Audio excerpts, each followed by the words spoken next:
nele e ponhamos nele uma cama, diga cama, diga uma mesa, diga uma cadeira e um candeeiro. Agora ele fala: quando ele vier à nossa casa, retirarás e ali ficará. Queridos, tudo que foi escrito na Bíblia, disse Paulo aos Romanos, que tudo que está escrito é para a edificação de nós. Tiago diz que toda a palavra de Deus é divinamente inspirada por Deus. Então, até as vírgulas, os pontos, elas têm significados muito importantes. E nesse texto nós lemos, podemos ver alguns objetos aqui que nos chamam a atenção. Sunem era uma região pequena, não era muito grande, ficou no território da tribo de Ezecar. E Eliseu sempre passava por ali, era a sua rota de trabalho, da administração. E sempre que ele passava ali, diz o texto que tinha uma mulher rica, não diz o nome, diz que ela era rica. E toda vez ela constrangia, chamava Eliseu, convidava para que ele fosse comer na casa dela. E o que o chamou a atenção foi o testemunho de Eliseu, a ponto dela dizer ao seu esposo que ela estava vendo que aquele homem era um santo homem de Deus. Ele não era apenas um homem de Deus, ele era um homem santo. A palavra ali, separado. E ela disse: vamos fazer uma casa aqui, um quartinho, um quarto de hóspede, porque todo bom obreiro tem que ser bom hospedeiro, né? Paulo diz isso a Timóteo, que o obreiro deve ser bem um bom hospitaleiro. E ela disse: vamos fazer aqui esse quarto e vamos colocar esses objetos. E é nesses objetos que eu quero que nós possamos meditar um pouco sobre cada representação de cada objeto desse numa casa e no campo espiritual que Israel também estava vivendo naquela época. Então a primeira coisa que o texto diz aqui, o primeiro objeto que ela propôs em colocar naquele quarto foi o quê? Uma cama. E a cama fala de descanso. A cama fala de descanso. Se bem que para um judeu existem dois lugares de aliança: mesa e cama. Mas vamos colocar a cama aqui como um lugar de descanso. A lição ali é que Israel está vivendo no maior alvoroço da vida, uma impaciência, uma inquietação muito grande. Israel está vivendo no extremo da vida sem confiar em Deus. Ele está chamando a atenção de Israel por esses objetos e para os nossos dias hoje, de que nós devemos descansar no Senhor. O salmista nos alerta dizendo: o que espera no Senhor, os que confiam, os que descansam, os que se deleitam no Senhor, eles são como os montes de Sião, que não se abalam, mas permanecem firmes para sempre. Aleluia. E o que está faltando muitas vezes na nossa vida é descansarmos em Deus. A Bíblia diz: lança o teu pão sobre as águas e depois de muitos dias o acharás. Mas a gente vive num imperativo, num movimento tão causticante da vida, e a gente vive nesse movimento ativismo religioso, trabalhista, acordando de madrugada, saímos pegando ônibus, saímos de noite, chegando de tarde e tal. Nós não descansamos, porque afinal de contas, às vezes a nossa confiança não está no Senhor. Às vezes a nossa confiança está no cheque, na conta do banco, no terreno que possuímos, na casa que temos. e vamos lutando para manter aquilo, porque afinal de contas aquilo é que te dá com que você diga assim: não, eu tenho um pouco de tranquilidade porque eu tenho uma casa, tenho conta bancária, tenho isso, tenho aquilo.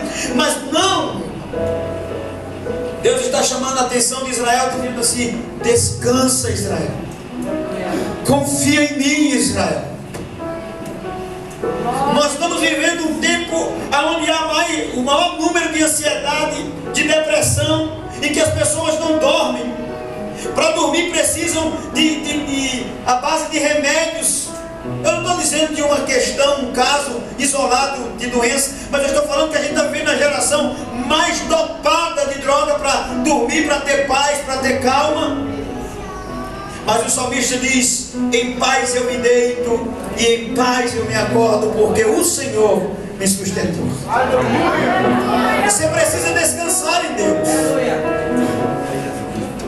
Você precisa descansar. E quem descansa em Deus é porque confia que, embora hoje esteja faltando, embora hoje você esteja chorando, mas a Bíblia diz que o choro pode durar uma noite, mas a alegria, ela vem pela manhã.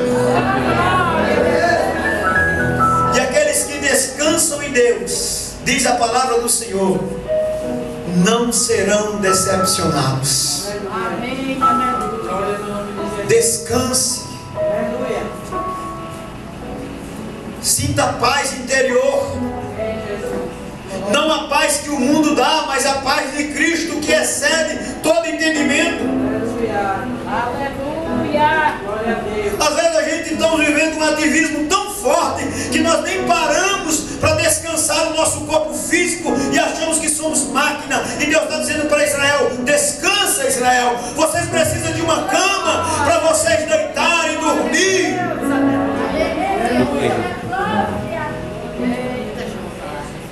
Você precisa descansar, nós precisamos descansar. Jesus disse: olha, quem de vós é capaz de tirar um segundo ou adiantar um segundo da vida? A gente não faz isso. Por mais ansioso que nós estamos, nós não podemos alterar o curso que Deus traçou da história. Porque nada nós podemos fazer sem Ele. Agora Ele sim é capaz de adiantar o curso e de parar o curso. Ele para o globo terra para dar vitória aos seus. Quando o profeta Isaías foi levar a profecia para o rei que deveria preparar a sua casa, botar a sua casa em ordem, Ezequias, ele disse: olha, Senhor, depois que o Senhor disse que ouviu a oração, ele disse: eu quero um sinal.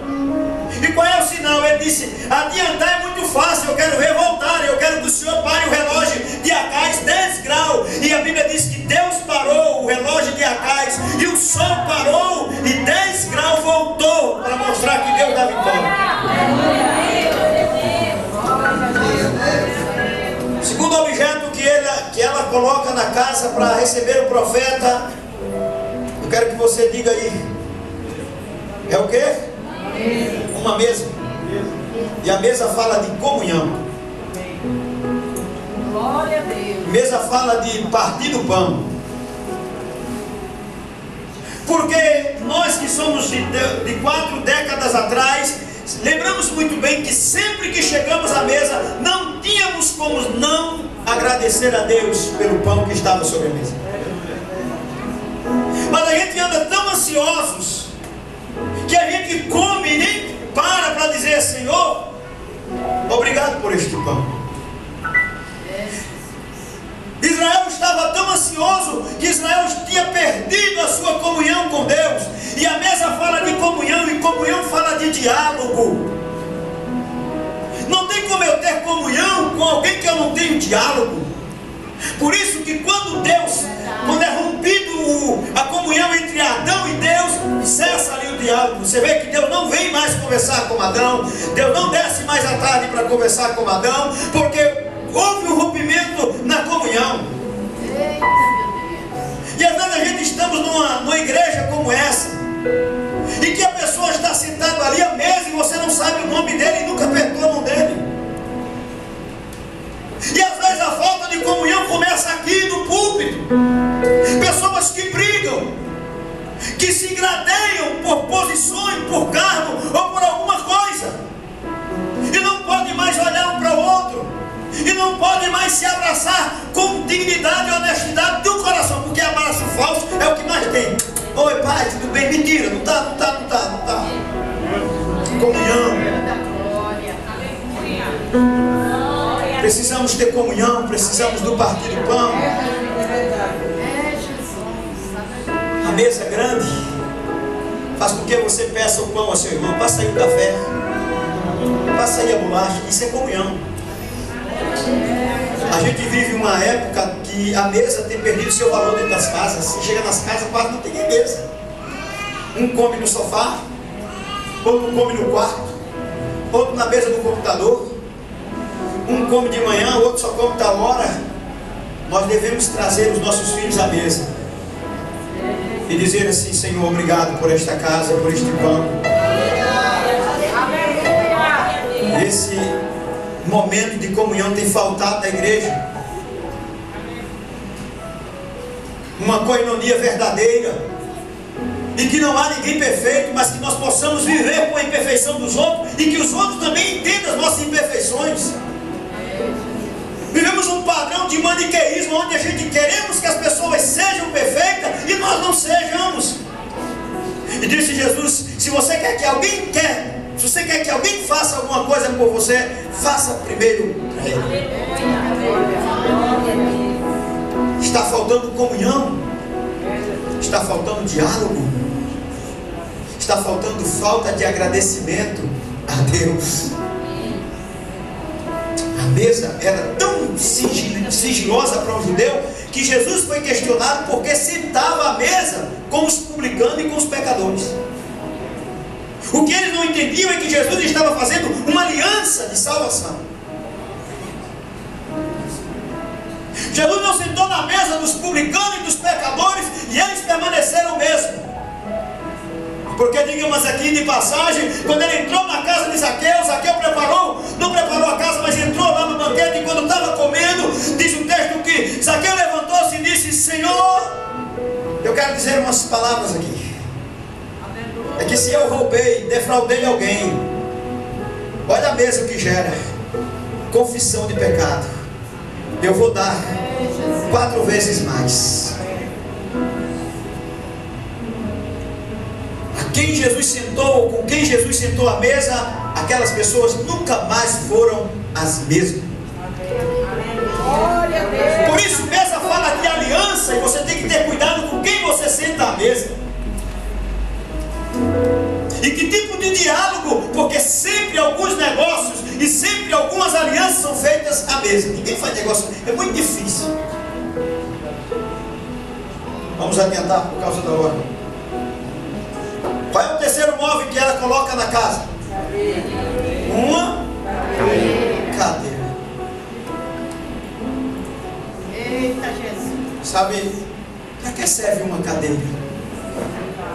Para sentar. Mas é mais que isso que a mensagem fala ali. A cadeira fala: sente, pense e medite. Reflita.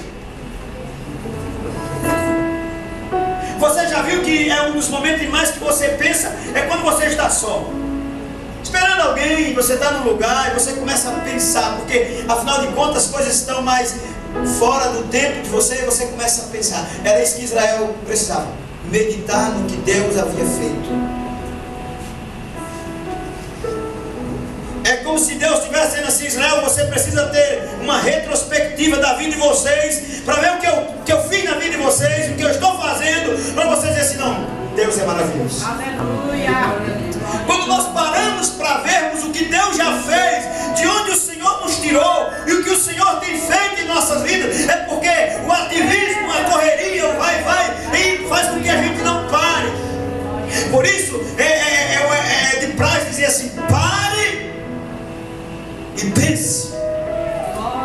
Porque é muito difícil você correr, nadar pensando. Mas quando você para, você medita.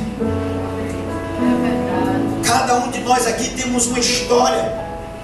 Cada um de nós aqui fomos resgatados de uma situação, de um lugar tão tenebroso, porque Paulo diz em Colossenses, porque Ele nos resgatou do império das trevas e nos transportou para o reino do seu amor. Amém. Graças a Deus. Ninguém aqui é santo. Ninguém aqui é perfeito. Se pudéssemos passar um filme de cada uma das nossas histórias que temos aqui, tem pessoas aqui que você sairia daqui, aquelas que você acha que é mais santa, você sairia daqui, meu Deus, eu não sabia que ele era ladrão, impostor, mentiroso e tantas coisas que nós temos, porque Paulo diz isso em 1 Coríntios capítulo 6, no verso 13, ele diz: outrora fosse vós assim.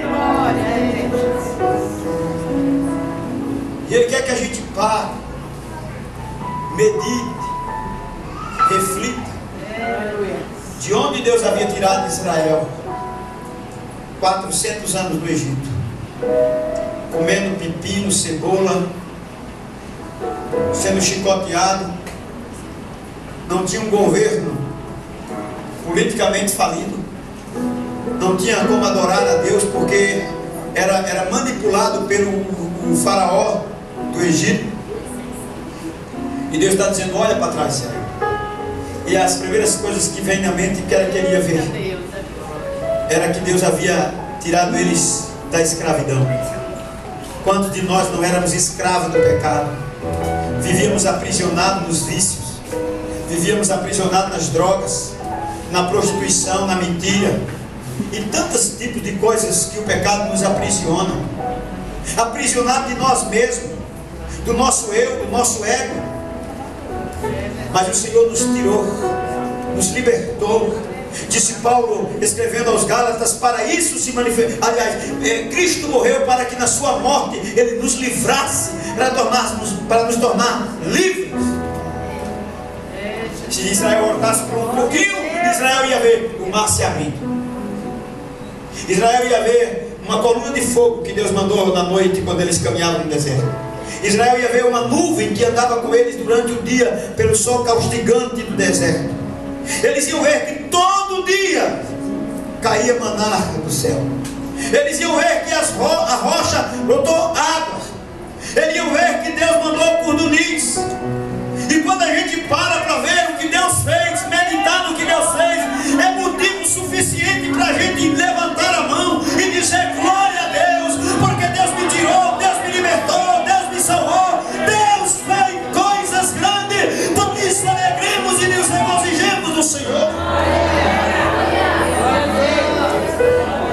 Mas quando a gente não pensa, não reflete, não vem refletir, a gente nem de cada situação que Deus já nos tirou, de cada problema que Deus já nos resolveu, de cada cura que Deus já fez, de cada bloco cirúrgico que Deus entrou com você, de cada problema que você nem via saída, mas Deus foi a solução do teu problema.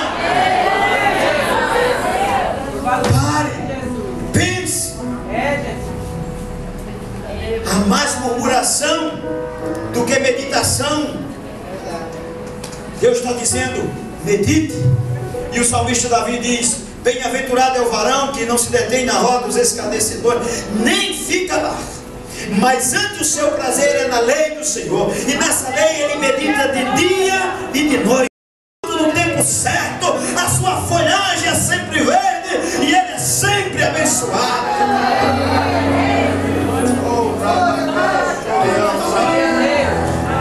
Pare, pense, medite. Quantos livramentos, quantas coisas Deus já fez na tua vida. E é por isso que o salmista diz: que darei eu ao Senhor? Que benefício eu posso dar em troca dos benefícios que Deus fez por mim? Nenhum. E a única coisa é adorar a Ele, é louvar a Ele, é exaltar a Ele, porque Ele é Senhor, porque dele, para Ele e dele são todas as coisas. Paulo disse: quer comamos, quer bebamos, tudo façamos para a glória dele. Amém.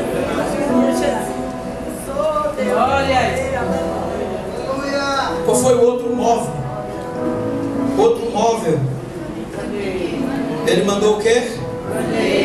candeeiro.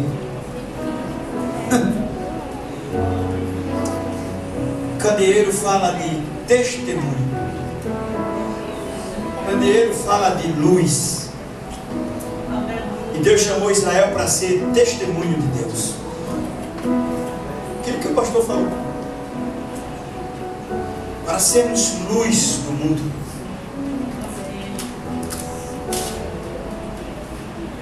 Para testemunharmos do que Deus fez e do que Deus é. Mas tem tantas pessoas na igreja que, em vez de dar testemunhos, dá mau testemunhos. Tem tantas pessoas na igreja que, em vez de ser luz, são trevas. E observem que o maior exemplo de testemunho é o profeta, porque a mulher disse: eu vejo. Eliseu não disse que era, mas Eliseu mostrou que era, sendo que é. Porque quem é não precisa dizer quem é, já é em si.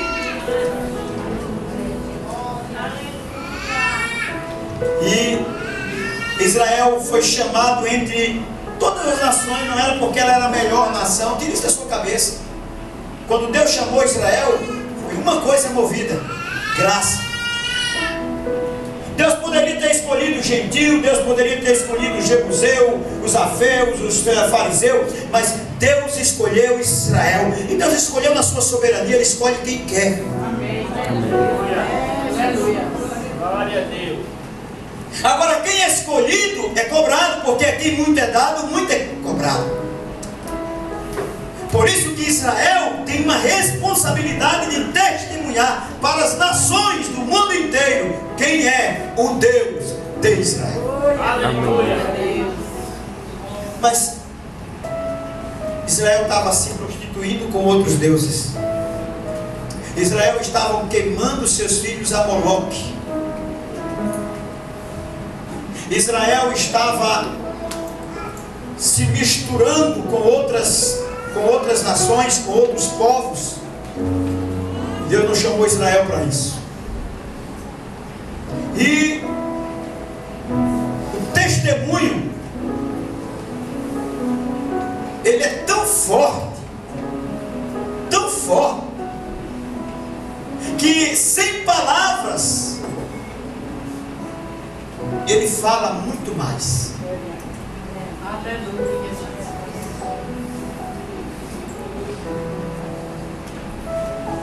Já disse um grande teólogo: pregue sempre, se possível, fale.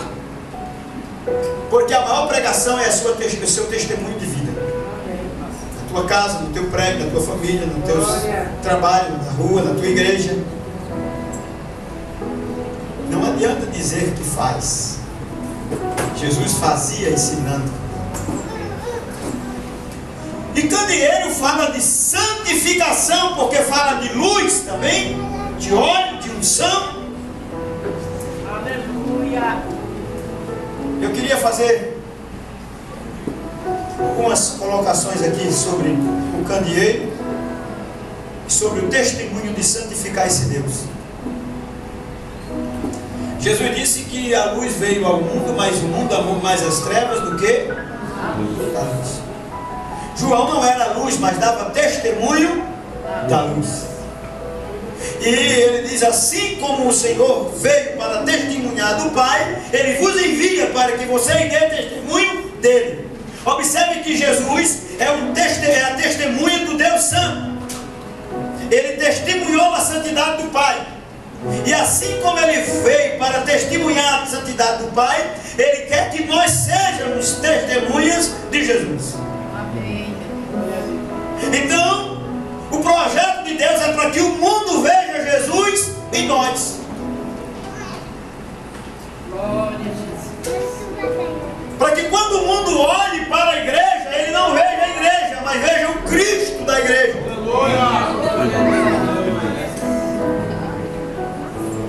Porque a igreja não seja sintomas de chacotas e de piada, mas a igreja seja um baluarte da verdade, testemunha verdadeira e sal da terra e luz do mundo. E o que está faltando, meus irmãos, é santidade. Mas eu não estou falando de padrão, porque padrão não é santidade. Cabelo grande não te faz ser santo. Sai arrastando no chão não te faz ser santa. Padrão não faz santidade. Paletó não faz. Gravata, andar com a Bíblia não te faz ser santo. E o que é santidade, pastor? Santidade é relacionamento. Quanto mais me relaciono com esse Deus, mais parecido com Ele eu me torno. Quanto mais perto dessa luz eu fico, mais brilho eu tenho. Ou seja, embora essas luzes sejam incandescentes ou fluorescentes, quando nós mais nos afastamos dela, mais escuro nós ficamos. Por isso Jesus disse que os olhos são a janela da alma. Se teus olhos forem bons, todo o teu corpo está em luz. Se teus olhos forem maus, densas trevas estão em você. Então, santidade é relacionamento. Não adianta você orar, jejuar e não ter relacionamento com Deus. Porque você vai tornar-se um religioso. Você vai tornar-se um enclausurado. Você vai tornar-se um monge, mas não vai tornar-se um santo. Quanto mais perto dele eu fico, mais parecido com ele me torno. Eu creio. Jesus disse: quem anda comigo não andará em trevas, porque ele é a luz do mundo. Por que não testemunha? Primeiro, porque santidade, quem vive uma vida de santidade, ele não busca glória para si mesmo, porque Jesus jamais buscou glória para si. Quando ele estava no Getsemane, quando ele estava orando, ele disse: Pai, o Senhor pode passar, mas não é a minha vontade, é a vontade do Senhor. Ele não quis a glória para ele. Filipenses diz isso no capítulo 2, Paulo escrevendo aos Filipenses: porque sendo como Deus, não usurpou. A palavra ali no grego é reivindicar, ser como Deus. Antes, aniquilou-se a si mesmo, tomou a forma de servo e foi obediente até a morte de cruz. Mas Paulo continua dizendo: mas por causa disso, Deus o exaltou soberanamente e lhe deu um nome que está acima de todos os nomes, aonde todos os joelhos se prostrarão e toda língua confessarão que Jesus Cristo é o Senhor, para a glória de Deus Pai.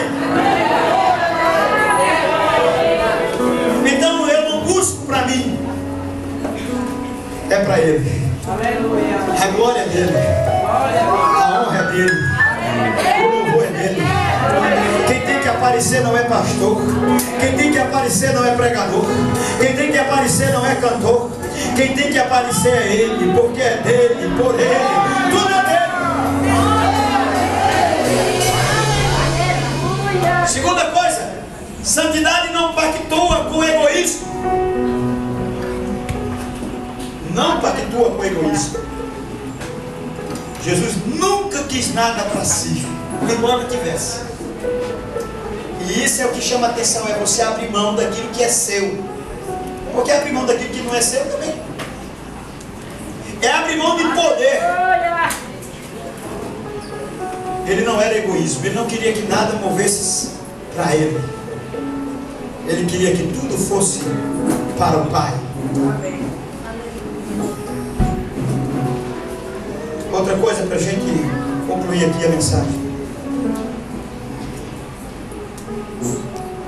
Quando eu vivo uma vida de santidade, eu não falo mal do meu irmão, eu não procuro contenda, eu sou testemunho e eu testemunho do reino. Porque foi isso que Jesus fez. Sempre que ele chegava, ele dizia: está entre vós o reino de Deus.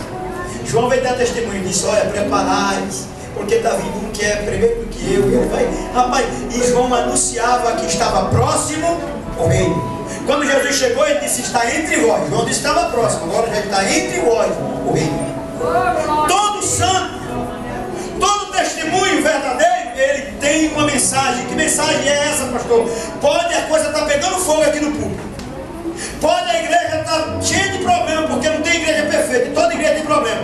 Toda igreja tem preguiçoso, tem mentiroso, tem contendeiro, tem pecador, tem adúltero. Tem, não pesquise. Ah, não, pastor, aquela igreja ali tem fulano que está adulterando. Toda igreja tem adúltero, tem mentiroso, tem ladrão, tem homicida. Tudo tem dentro da igreja. Tem, pastor, tem. Não fique frustrado, não. Por isso que tem gente que vem para a igreja. Não, que todo mundo é santo. Aí quando vê, fulano roubou. Ai, meu Deus. Não. Essa aqui não. Mas o verdadeiro santo, ele proclama o reino. Ele não sai falando da igreja. Ele não sai falando do pastor. Mas rapaz, como é que está lá? Rapaz, eu não sei como é que está. Agora eu sei que o culto foi uma bênção. Aleluia! Rapaz, Deus falou poderosamente. Recebi de Deus. Deus vai fazer coisa grande. Prepara-te, ó Israel, porque para encontrar com o Senhor teu Deus. Quem tem santidade não tem tempo para perder com mexerico, com conversa, com fugico, para falar mal de isso, de fulano, de ciclano. Quem é santo se santifica cada dia mais e proclama o reino de Deus.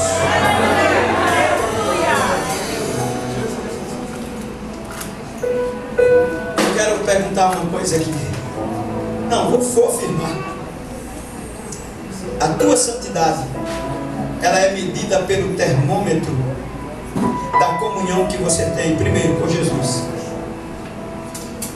E aí eu posso usar aqui como um termo paradoxo, e depois com teu irmão. Eu não posso, Tiago disse, eu não posso dizer que amo a Deus e odeio meu irmão. Por isso a Bíblia diz: amais uns aos outros. Da obra da carne, que ele vai falar prostituição, lascívia, mentira, engano, tal, tudo isso. Em Gálatas 5, depois ele vai dizer assim: o fruto do Espírito. Primeiro ele entra no amor, porque o amor ele supera todas essas coisas. É por isso que quem ama, maestro, mesmo que a pessoa fale mal dele, ele diz que eu amo ele. Ele não consegue ter raiva, não consegue, eu amo ele. Ah, mas então eu amo ele. Mas ele foi ingrato, mas eu amo ele. Mas ele não gosta de você. Ah, eu não sei, mas eu amo ele. O amor supera o ódio. Paulo disse: o amor é o dom supremo. Por que uma mulher é traída e não deixa o marido? Porque ela ama. E a gente não entende, não, mas pai, deixa esse cabra sem vergonha, esse mentiroso, adúltero. Mas ela diz: é que eu queria, mas que eu amo esse abençoado. O amor é tudo. Feliz é quem ama. Não há barreira para conter essa chama. O amor é o bálsamo.